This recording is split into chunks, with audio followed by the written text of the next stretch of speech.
Hi, this is Dr. Ubulpati. Welcome all mechanical engineering and civil engineering students of AITS.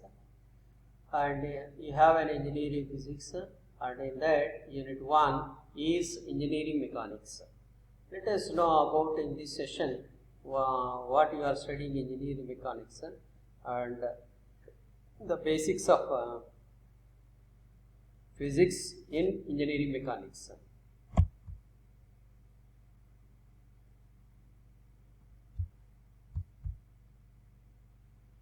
Now, in the mechanics or in physics, in any subject, we have the basics of physical quantities. What is physical quantity and how many types of physical quantities are there that can be studied? We have two types of physical quantities. One is called vector, another is called as a scalar. The vector and scalar physical quantities are defined in intermediate, and you studied how to add the vectors, how to subtract the vectors, and how to multiply the vectors and everything in intermediate. Now we are just go through the brief introduction of vectors and scalars. The vectors is a physical quantities which have magnitude as well as the direction. Means if any quantity is specified and that magnitude of the quantity as well as the direction is need to separate. Suppose we are applying the force on a body, 10 Newton force on a body. So on which direction you have to apply, that is need to tell. So we are applying the 10 Newton of force on a body in upward direction or in downward direction like that. Suppose if you can take the mass of the body, the mass of the body is measured 10 kgs, and you know that the 10 kgs need not to tell in any direction, so that is can be simply taken in the sense. It has no need to tell direction. So the quantities which defined with magnitude only are called scalars. The quantities which are defined with magnitude and direction are called as a vector quantities. We are now go through the basic laws of vectors and scalars. As you know that scalar basic laws. Now we are taking the vectors. If two vectors are to be added by means of keeping the initial point of first vector at the end point of initial point of second vector at the end point of first vector, then we can add these two vectors. One is a bar and another is b bar. So the resultant is a bar plus b bar. This is called addition of vectors. This addition of vectors can be studied in a very brief manner. What laws it follows? There are three laws, basic laws. One is commutative law, associative law, and distributive law. The commutative law means if a bar is added with the b bar, is always equal to the if b bar is added with the a bar. So a bar is added with b bar is equal to b bar is added with the a bar. So it is commutative. Second one is associative. If a bar is added to the sum of b bar and c bar, they is always equal to a bar and b bar is added together and to the sum of c bar. This also equal. This is called associative. Previous one is called commutative. Distributive. If a constant is taken n, and n into a bar plus b bar is always equal to n a bar plus n b bar. So it is also commutative. Vector addition follows commutative law, associative law, distributive law. Second one is vector subtraction.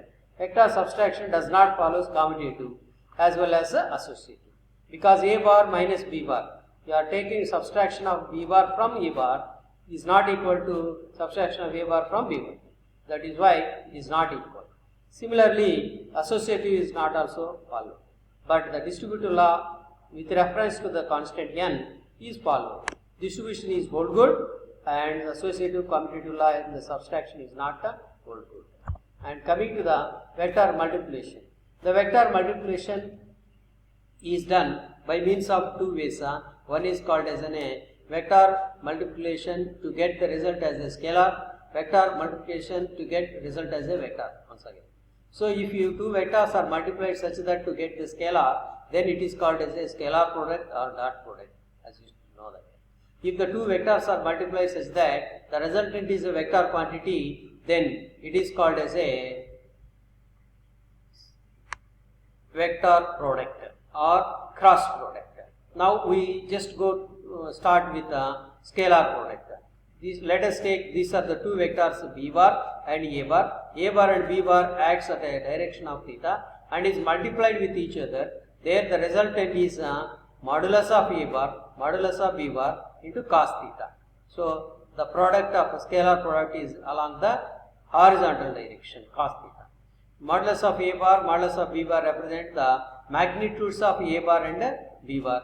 The magnitudes of A bar or B bar is simply given by A bar is equal to modulus of A bar is equal to square root of AX square plus AY square plus AZ square, where A bar is equal to AXI cap plus AYJ plus AZK. I, J, K are the unit vectors along XY directions, Z directions. Similarly, B bar is BXI, BYJ, BZK.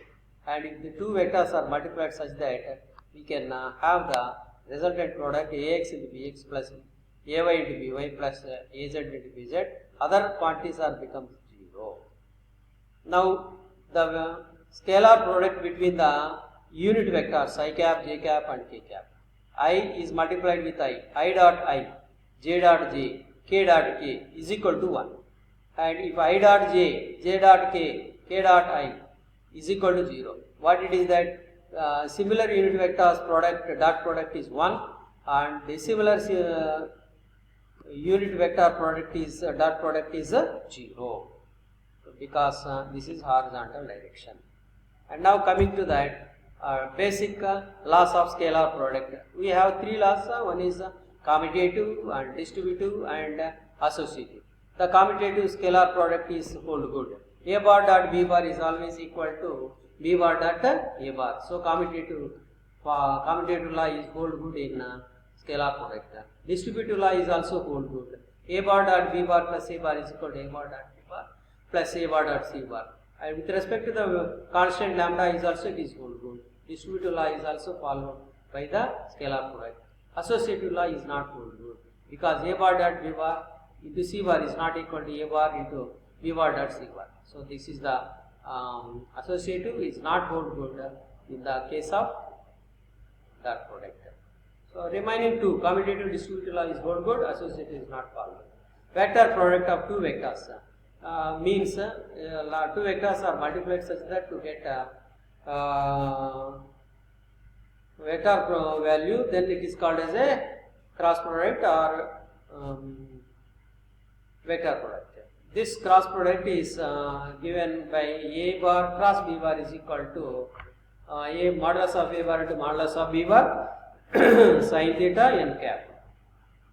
Here n cap represents the normal to the two planes A bar and B bar. A bar B bar is present on XY plane, n cap is present on Y plane, Z plane.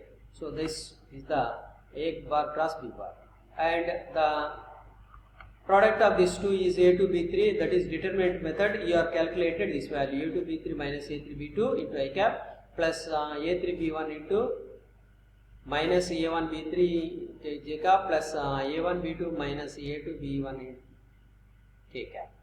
And coming to the cross product of the unit vectors I cap cross J cap, that means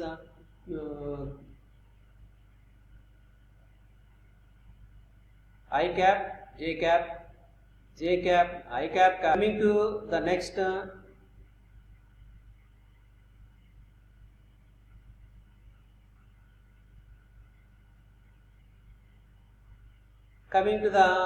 product of I cross J, J cross K, K cross I.